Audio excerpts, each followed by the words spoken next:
Ninakawan ang dalawang bahay sa isang subdivision sa Kawit, Cavite. Ang ilan sa mga magnanakaw, mga pulis pa na naka-duty. Nasa frontline ng balitang yan si Brian Basa.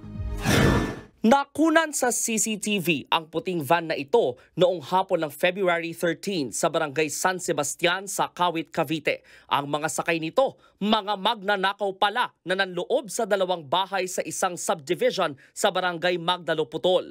Tumatakas sila matapos ang pagnanakaw. Nakunan din sa isa pang CCTV ang tumakas na van. Siyam ang suspect sa pagnanakaw, kabilang ang 3 pulis. Kinilala silang sina Police Senior Master Sergeant John Paulo Maige Meliona, Police Senior Master Sergeant Reynaldo Andrada Kilit Jr. at Police Corporal Leonard Pastrana Pareha. May mga sibilyan din silang kasama pero hindi muna pinangalanan. Ayon sa pulis, nirentahan ni Meliona ang van na ginamit sa pagtakas. Naka-duty pa ang mga pulis nang magnakaw sila.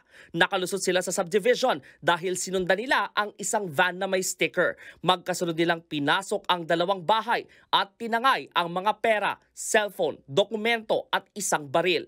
Ginapos din nila ang mga nakatira sa bahay na pag-aari ng isang Chinese. Yung ating mga victims ay iba'y isa babysitter and then housekeeper and personal security ng mga work ng mga Chinese individuals na nakasama doon sa pangyayari.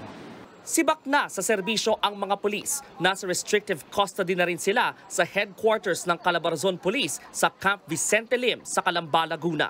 Nagbabalita mula sa Frontline, Brian Basa, News 5. Mga kapatid, may Los Baños po. Huwag magpahuli sa mga balita at impormasyong dapat ninyong malaman. Para sa mas malawak na balitaan at diskusyon, mag-follow at mag-subscribe sa social media pages ng News 5.